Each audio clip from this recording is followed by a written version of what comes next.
Hi, welcome to Water Talks. My name is Tracy Metz. I'm on a ferry from the southern tip of Manhattan to Governor's Island to talk about oysters. More about that in a minute. We started this series talking about too much water, but we're making things even worse for ourselves. On average, the water that we do have is getting dirtier and dirtier, and it's our own fault. It's gotten to the point that many great rivers all over the world are so polluted that they are no longer drinkable or swimmable. Okay, start over on this bit. Here in New York, the water quality is getting better, but after a heavy rain, the sewers still overflow into the New York Harbor. Yuck.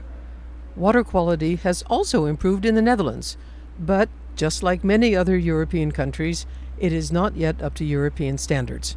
An independent advisory council recently warned that the Netherlands risk getting fined by the EU if we don't clean up our act.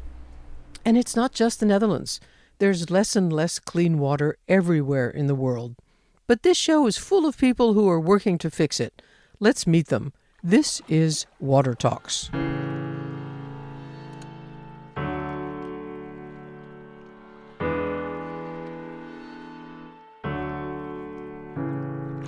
Water Talks is a podcast about the 2023 United Nations Conference on Water and the New York Water Week, made possible by the Dutch Ministry of Infrastructure and Water Management.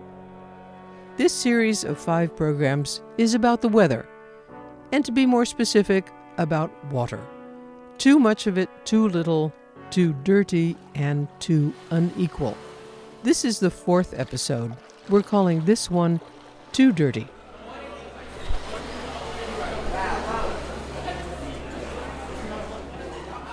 The ferry terminal is filled this morning with a whole bunch of noisy school kids who are also on their way to Governor's Island.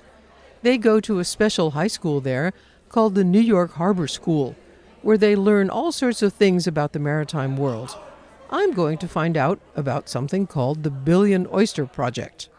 We realized that if you had 1 billion oysters in New York Harbor, that it could filter the standing volume of New York Harbor in 3 days. That is Katie Mosher, Senior Director of Programs of the Billion Oyster Project. The plan is to bring back 1 billion oysters in 2035 to clean the water, to restore habitat, and to reinforce the shore against the next hurricane. Once upon a time, there already were 1 billion oysters in the harbor. It took less than 100 years of unbridled pollution to wipe them out. Now, this foundation is working to bring the oysters back. So they're teaching students at the New York Harbor School and thousands of volunteers how to do it. Oysters were very popular. Everybody ate oysters. It was just like the hot dog is now. So there were vendors on street corners and everybody ate them. And before that, of course, Native Americans it was a big part of their culture. And so the resources were much more plentiful and accessible. What happened by around 1850 was that there were no limits on the pollution, and the industrial and the sewage pollution really contaminated the product. So by 1920s, the beds were shut down. So they were no longer able to harvest and eat those oysters. That continued right up until the passage of the Clean Water Act in the 1970s. And at that point, we really started to see a change. Our goal is to restore oyster reef habitat with New Yorkers, and through that process, teach people what the natural habitat should and can look like. Are there then 2 aspects to this? They're building artificial reefs with oyster shells. Right. And there's the actual cultivating live oysters. Yeah. So in terms of the restoration program, we partner with over 70 restaurants in New York City. We've collected almost 2.5 million pounds of oyster shells. Here on Governor's Island, we have mountains of oyster shells that are over your head, and these shells are collected after diners are done with their oysters on the half shell. We have trucks that drive around and do that collection. So the restaurants, they don't throw the shells away. They put them somewhere in safekeeping for the truck driver? Exactly. So this is a process that they're committing to because they not only believe in the process of restoration and connecting the diners to the restoration project and that regenerative process. But it also diverts waste materials from the waste stream, keeps those materials out of the landfill, and lets the shells go back into use in the harbor. It's a whole cycle. The project has developed an entire process for using empty shells as a basis for new oysters and new offshore reefs. They clean them and then they add what they call spat, that's baby oyster larvae, which nestle on the empty shells. This incredible team has devised a system to use repurposed shipping containers as a way to create these spat-on-shell oysters. So they load the collected shell or other reef-building materials into the container, fill it with water, and then release a tiny little pouch like the size of your fist of oyster larvae into the water. The larvae swim around, and for a few days they're planktonic. They're just drifting in the water, and they're eating, right? So we're cycling in water directly out of New York Harbor that's full of algae. And then over the course of a few days, they'll find a spot in the tank where they say, I'm going to stay here, and they'll settle down. They'll attach to the shell, and that becomes then materials that we can lift out of the container, either loose shell or a structure, and place strategically on the water, on the harbor bottom. So the repurposed sea containers don't go into the harbor, they're just the nursery. Right. It's like a big bathtub. It's where the oysters are set onto the materials. And then we'll use a crane aboard a barge, and that will lift the materials out and place it exactly where we want it. So these reefs are both wave breakers and nurseries for new oysters. Yeah, the reefs are not designed to break waves, but I do want to tell you about a very special project that we're working on called the Living Breakwaters Project. So the Living Breakwaters Project was designed in response to the damage caused by Hurricane Sandy. And when that happened in Staten Island, where most of the damage occurred, lives were lost, the shoreline was destroyed, neighborhoods were demolished. There was a contest to solicit ideas to change the shoreline in ways that would soften the impact of large storms. Oyster reefs alone aren't going to do that, but a breakwater that's more substantial in size and very substantial, many feet high, can do that. It can change the energy and the direction of the waves. And those changes will impact what's happening on the shore. So you're not going to have the same level of energy as the waves come through. You're not going to have the same amount of erosion. And that's great. But we also want to make sure that we're not just putting rocks in the water. We want them to mimic a natural habitat. And so that's where oysters come in. I rode around the island on a golf cart and met some of the volunteers who clean the oyster shells and get them ready to go back into the harbor. They're building the cages in which the oysters will be spread throughout the harbor. What's going on here? We're doing interviews. Hi, Interviews. Yeah, a little Where are you guys from? from Amsterdam. No, you came all the way here to interview us? Yes. Wow, just us? Yes. Wow. Yeah. I'm flattered. Good. Impressed. The project leader for all the volunteers, and there are lots of them, is Johnny. He's been doing this for 10 years. Today they're working in and around what used to be an elegant villa for Navy officers living on Governor's Island. There are often helicopters overhead, as much a typical New York sound nowadays as the sirens. This is Tracy. Tracy. Yep. Pleasure Hello. to meet you. Pleasure to meet you. Hello. Johnny. Hello, Johnny. Application manager. Yeah, so today we have a public group. So it's just random, I don't want to say New Yorkers, but people from all over. So we're just going to be building some gabions, which do it. What is a gabion, Johnny? A gabion is pretty much a structure that we have made out of mesh steel.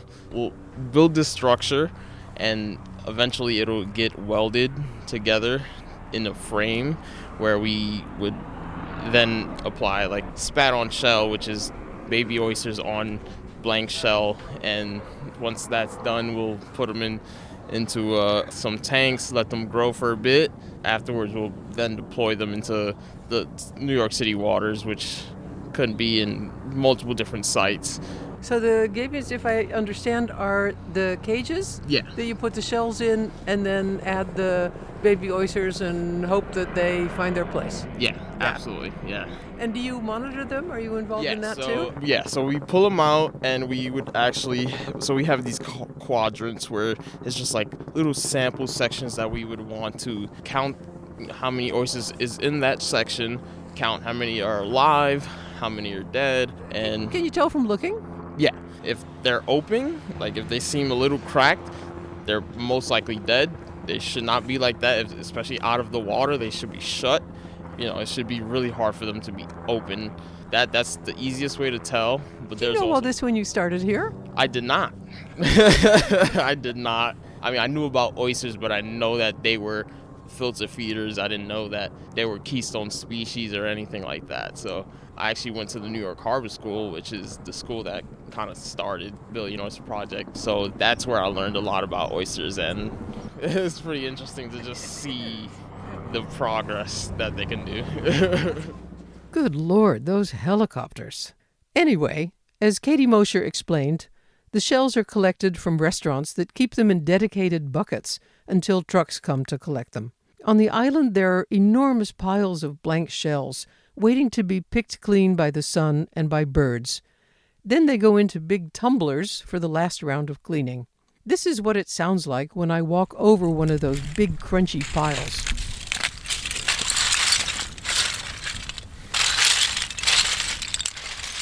Sadly, the New York Harbor is flooded by sewage dozens of times a year, and that makes the oysters unfit for human consumption.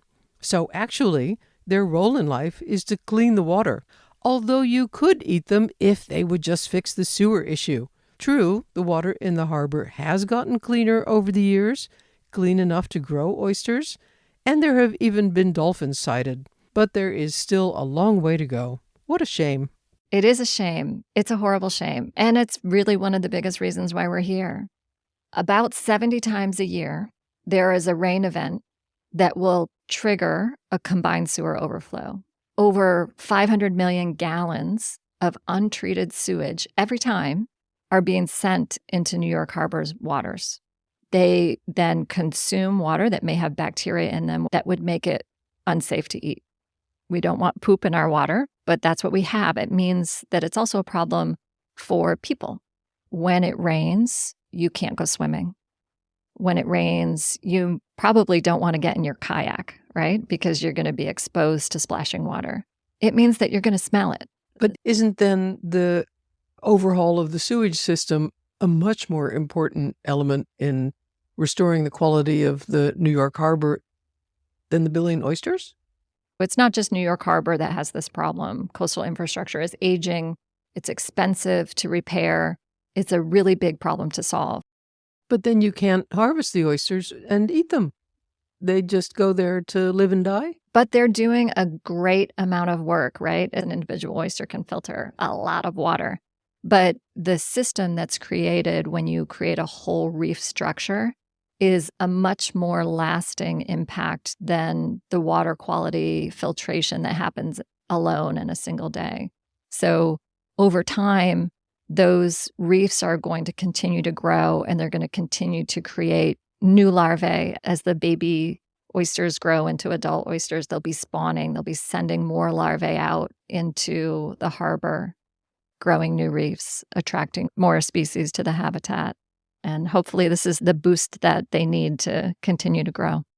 That was Katie Mosher of the Billion Oyster Project. So who first came up with this idea? That was the landscape architect Kate Orff. Time magazine named her one of the 100 most influential people of 2023. She has her own design studio, Scape, and teaches at Columbia University, where I went to talk with her. Hurricane Sandy inspired her to design a series of what she calls living breakwaters. You heard Katie Mosher mention them just now. The living breakwaters are oyster reefs that will help reduce the power of the storm surge during a next storm. Kate Orff calls this kind of design Oyster-Tecture. Bays across the world are in various states of decline due to sea level rise, excess nitrogen, these kind of combination of factors that affects these intertidal landscapes. The oyster is part of the future, part of the answer. And I was asked by the Museum of Modern Art to do a project for an exhibition that they were hosting called Rising Currents. That was Oyster-Tecture, and then Superstorm Sandy hit, and then all of a sudden it was like, okay, let's see if we can test some of these ideas about ecological infrastructure in real time. You were already thinking about how oysters could help make the city more resilient long before the hurricane came. That's such foresight. Yes, I would say it's foresight, but it's also incredibly practical. Oyster-Tecture was born from having the seed of the idea of the oyster in my brain, but also looking at maps of New York. It's quite obvious that we were protected by this mosaic of coastal ecosystems. We derived our food from them. We farmed them. And so Living Breakwaters was informed by all of that work, and also informed by how to bring these layers together, one of rebuilding ecosystems, but second, and more importantly in that context, how to build back this coastal protection that we've lost. There are 5 of these reefs now under construction off the coast of Staten Island, one of the areas of New York that was hardest hit by Hurricane Sandy. These breakwaters are now, of course, artificial, but they're serving the similar purpose that what an intact oyster reef would have done, which is to slow the water, first of all, take that harmful velocity, the wave action out of the water. It does not stop flooding. This is not some kind of quote unquote solution for flooding. Nothing stops flooding, right? Because you have rainwater and you have coastal inundation, you have groundwater, you have a series of interrelated factors. But what they do, which is absolutely critical, is that they dramatically reduce loss and damage and harm. So you're not going to have a home thrown off of its foundations because of a powerful wave. You may have some flooding in your basement, but we need to begin to change our practices and begin to adapt to that. So they slow the water, they clean the water, they help rebuild the beaches.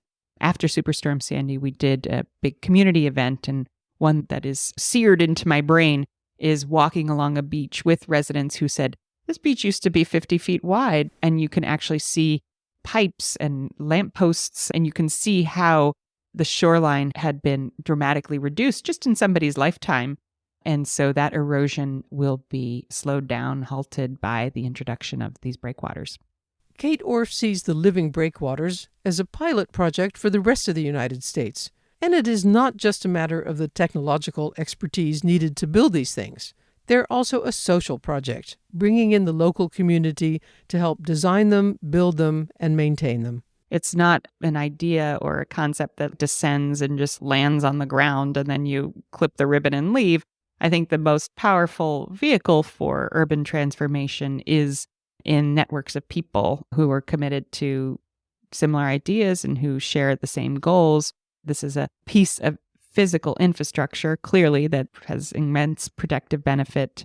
But it's also, in a way, a vehicle for a whole new social community, whether that's fishermen or students or teachers, oyster restoration experts. It's essentially a tool for all of these different communities to come together and persist and be invested in this. What else needs to happen to make the breakwaters realize their potential?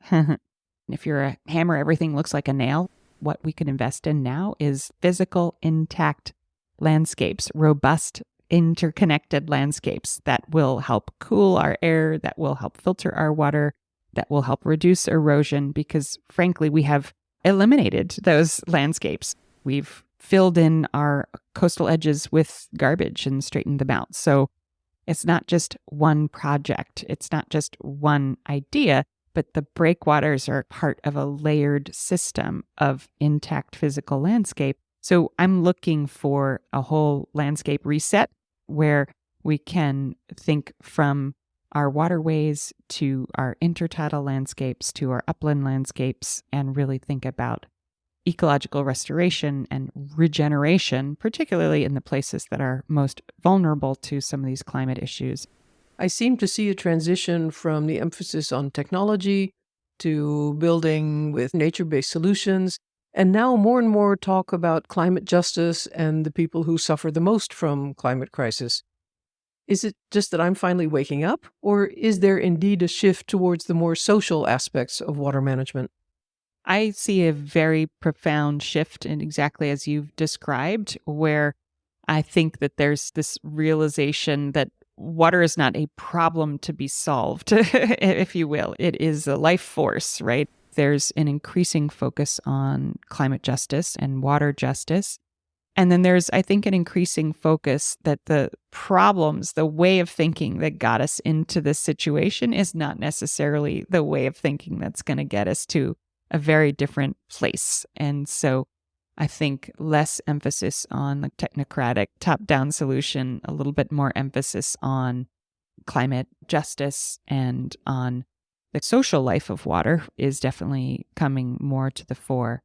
By now, I'm almost feeling guilty at having been in New York already for a couple days and not having had any oysters yet, because now I know that the restaurants are one of the most important sources for the shells that need to be put into the breakwaters. The absolute worst thing you can do with an oyster shell is throw it in the garbage. It's a resource for future restoration projects. Here in New York, we have a shell recovery program. Every city on the Gulf Coast and the Atlantic needs to have a shell recovery program to help assist these restoration projects of the future. There's actually a lack of shells right now in the restoration community, and it's very easy to implement. Restaurants love it because they can keep their shells and donate it to future causes, and hopefully consumers love it. And consumers should demand this, not just be passive about it.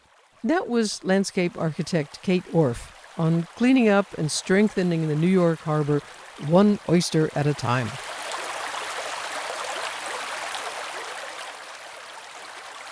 Where Kate Orff focuses on cleaner harbors and bays, Li An Phoa has devoted herself to rivers. Li An is Dutch, but the movement for drinkable rivers she has created is international. She's not so much an activist as an activator. She brings all sorts of people together, from school kids to mayors, to demand something that should be self-evident, that the water in our rivers be clean enough to drink, just like it used to be. Everywhere around the world, there are rivers, there are watersheds, and in the rivers, all the water, both the surface water and the groundwater, are coming together, and it literally connects us all around the world. And not only us people, but also all life forms are dependent on this very small amount of fresh available water. And so that's where the rivers becomes a symbol of where everything is connected to. When did it first become apparent to you that our rivers should be drinkable, as they always were? Was there a specific moment that the light went on above your head? Yeah, that actually is quite connected with here the Hudson River in northern Quebec. There's the Rupert River that has its mouth in the Hudson Bay and part of the James Bay. From source to sea, I canoed the Rupert River when I was 24. I didn't know that beforehand, so I was there with my filter, but then the local people said to me, you can drink straight from this river. And that was such a beautiful and moving experience. Not even 3 years later, I returned to this river, and the river was not drinkable anymore. There's a lot of mercury now in the water. There was mining happening in that area where they had used mercury. And in the meantime, in those 3 years, they had started building a dam and diverting the river, which changed the whole dynamic balance of that ecosystem, and that was lost. Ever since the Industrial Revolution, the rivers have been viewed as trash dumps. And it is still easy and profitable for businesses to dump their waste into the water and just let it wash away. The good news is that, at least in the Netherlands, the rivers and lakes are not getting any dirtier. The responsible ministry says that they have actually gotten cleaner. Everyone does agree, though, that the water quality still needs to get better. For many of the mayors in Li An's network, it is a continual struggle to control what ends up in the rivers. In that sense, the Drinkable Rivers movement is up against powerful political and economic forces. I asked Li An what it's like to be in a fight this big. If I would see it as a fight, I would be exhausted. Then it's too big. I call it an adventure, so it's worthwhile pursuing this dream. It's a matter of really wanting a different economy where the drinkable river is an indicator of a healthier economy. It would then be straightforward to say none of the chemicals can be released into the water if they're not conducive to life. It would then simplify all our permit processes because it's just simple. You don't do it. It's so obvious. It's so obvious. But why is it so hard? This is mainly a journey between the heart and the head. And indeed, by not letting growth and only monetary value be in the lead. Wouldn't it be wonderful if the health of our rivers and our water systems could be the measure of success as the gross national product is now? Exactly. That's what I hope. That was Li An Phoa, founder of the Drinkable Rivers movement. My next guest is equally optimistic, passionate even. I go to many places where the circumstances are much worse than in my own country. It's just sad to see how many people have to live. The bad quality of water or the lack of water that they have to deal with, or the trash in front of their door, or the trash in front of their river or the canal that they live. And it's heartbreaking. They deserve something better. This is Dennis van Peppen, and he can give them something better because he is the head of international water programs at the Netherlands Enterprise and Development Agency. For the past 15 years, he has worked on water projects all over the global south. It's getting more and more urgent because the situation is getting completely out of control, to be honest. Are there countries in the world where their drinking water supply is under direct threat? I work, for example, a lot in Kenya and also in the Sahel region. And that's where you see, because of climate change, but also regular weather patterns, increased droughts, that there's an increased competition of the uses of water between water for drinking, but also water for agriculture, water for industrial purposes. But that water issue is getting increasingly pressing for governments and people. It's a hidden threat, and it's something that we see happening now on the ground, but it's not yet in the media. But I think in 10, 50 years, one water disaster after the other in the media. You've worked in many countries all over the global south, and I asked you which one is particularly dear to your heart because the situation is urgent and because you see something really happening there. And you chose the Indian city of Chennai, which used to be called Madras. Chennai is an absolutely fantastic city in southern India. Very vibrant, very entrepreneurial, fantastic people. But as in many parts of the world, that at the cost of the natural system, the economy has taken over the city. A lot of infrastructure has been built. A lot of houses have been built. A lot of factories have been built to the peril, to the neglect of the local water system.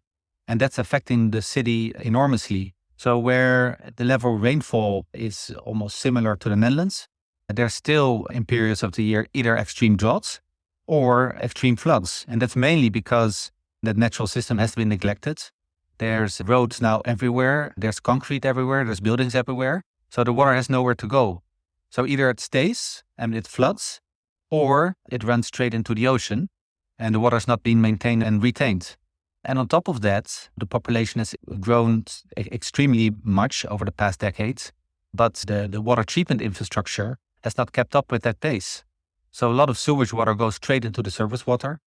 Industries are dumping wastewater immediately into the surface water, and that's causing extremely distressing situations where you have water trucks going around the city, trucking in water from outside the city to supply water into the city, causing extreme pollution and noise and dangerous situations. You have a lot of disease in the city because the surface water is so polluted.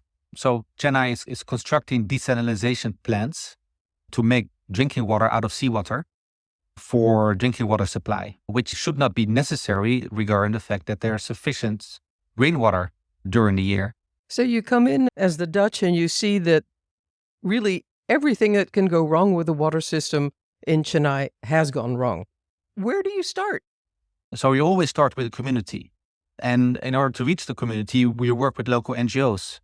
And then you include, of course, also the local municipality and the private sector, the companies that are working in that area.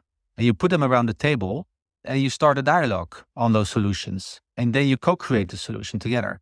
And we as Dutch offer sometimes some advice on what's technically possible, but more, what we do actually is facilitate that process of dialogue. What does Chennai actually look like? It's in southern India. It's in I believe, a tropical climate. Yes, proto-cyclones as well, yes. It's a beautiful coastal city with a beautiful beach, but that has been built on an historic system of wetlands and ponds. So it has had a very beautiful, naturally balanced water system. But of course, due to economic growth and population growth, the city has expanded very rapidly and greatly over the past decades. And many roads and buildings were built. And basically, the whole city has been put under a layer of concrete. Those hard surfaces are not particularly good for water management. The city used to have quite sophisticated system of ponds and lakes for its water management. Interestingly, a few of them are now used as temple tanks. So, of course, religion is very important in Chennai in India.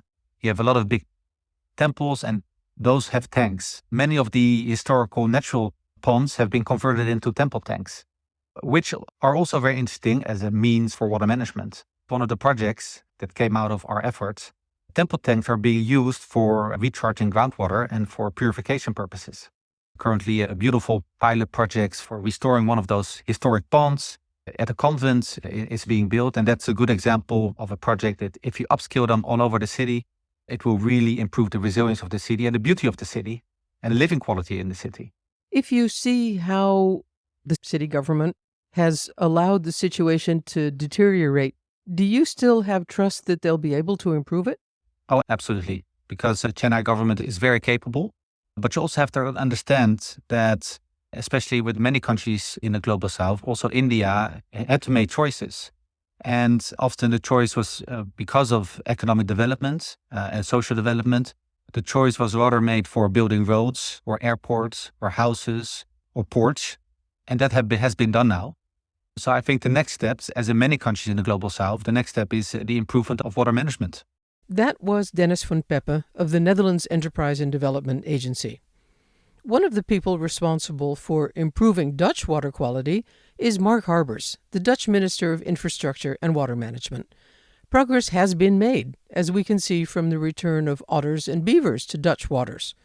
Harbers has promised to increase both the budget and the enforcement to improve water quality. That quality is also threatened by climate change. The water is heating up, and there's less of it, so the pollution is more concentrated. Harbers is also urging business to clean up its act. At a conference for business leaders during the New York Water Week, he gave the closing speech and urged them to use less water, pollute less, and make water part of every boardroom decision. He says it's not only the right thing to do, it also makes good business sense. I snagged him right after his speech and asked him, are the boardrooms listening? I feel this sense that everyone is dying to implement all these actions because the problems are clear. Almost every country has problems concerning water. Sometimes the problems are even threefold, like for us in the Netherlands. We had to fight for water for 8 centuries to keep dry feet. But in the meantime, we've had the 4th dry summer in 5 years' time. So we're in the meantime also experienced with drought. And we also have a problem with the pollution of the water. And that's the 3 problems that almost every country has with water. So it's time for action. The UN conference ended with 829 commitments to a water action agenda. In the meantime, the Netherlands is using its centuries of experience with water to help developing countries. We are also helping out numerous countries in the world. We have bilateral relationships for decades already to help other countries develop with our water knowledge. We also bring all these countries together here in a new international panel on deltas and coastal zones, over 25 countries, so make it a true multilateral platform. Our knowledge can also be of help in the world, but on the other hand, we need new knowledge as well. Having experienced these dry summers, we can learn from other countries what to do to preserve water for dry summers and also to motivate people to spoil the water a little bit less, as they do sometimes, because in the Netherlands, we are so adjusted to water that we sometimes take it for granted too much. The minister warned that water has become an economic risk. He's right. Online business magazine Quartz, for example, says that companies ranging from cereal producers to tech firms like Microsoft that depend on water to cool their data centers are vulnerable to water-related disruptions. These costs can run into many billions of dollars. And it quotes a report stating that about 2/3 of big corporations manage their water risks, quote, inadequately. Well, that sounds like an understatement to me. I think it's crucial for businesses to involve the water in their business plans and in their way of making business, because if you would only account for all the water scarcity risks that we have in numerous countries around the world, they will in the end affect the companies and the businesses as well. So it would only be wise for these companies to implement everything that has to do with water in their boardroom decisions. Otherwise, they might fear that they won't exist anymore in 20 or 30 years' time. That was the Dutch Minister of Infrastructure and Water Management, Mark Harbers, urging business to clean up its act or else.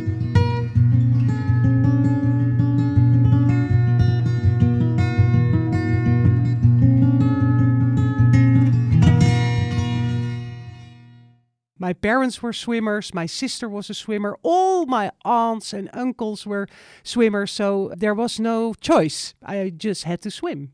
That is Kirsten van Santen, a Dutch journalist and swimmer in open water, a so-called wild swimmer. She even wrote a book about it. She feels a deep, instinctive connection to water. Wild swimmers are what she calls the canaries in the coal mine. These small birds which were taken inside the mines, and if they died, there was a big problem with the oxygen. Swimmers are just like that. If we get sick, if we cannot enter the water, if it is forbidden for us, there is something really wrong. And in this light, you can say that swimmers are environmental activists. Look at the interest of swimmers and you look at the interest of all people. Wild swimming has become hugely popular, especially since COVID. I think for people it was a way to break free from their own houses and to reconnect with nature. Swimming was a life savior for a lot of people who felt locked up, isolated. And for me too, I have a group of swimmers and it was forbidden to go outside and meet a lot of people, but we were going to our swimming place, put on our wetsuits, and we went swimming for half an hour or an hour together, and then we came out of the water happier than we entered it. But as wild swimmers, you see that our water is sometimes not clean enough to swim in. That's a big paradox. It's dangerous. There are a lot of boats, a lot of traffic, a lot of chemicals, medicines, antibiotics in the water. There are a lot of dangers, and at the same time, swimming is getting more and more popular. So that's a paradox. Swimmers have to swim. They are more or less addicted to it. Me too. And we just take the risk. We put our head in the sand as if nothing is the matter. Why is it worth it for you? I don't like to talk about all this risk because we swimmers, we love this water so much that we are willing to take some risks. I think every human being has a special feeling about water. Once upon a time, a long time ago, we all crawled out of the sea onto the land. As babies, we already floated in the salted water inside the wombs of our mothers. Our bodies are, for a big part, water. So we are water and we have a longing back to our origin. For me, if I enter water, whether it's chlorine, sweet or salt water, I have a feeling of returning to something very familiar.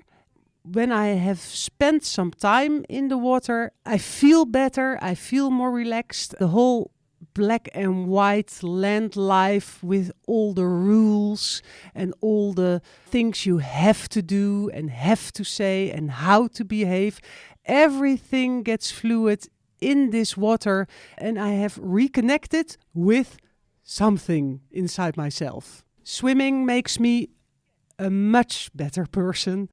That was Dutch journalist and wild swimmer Kirsten van Santen.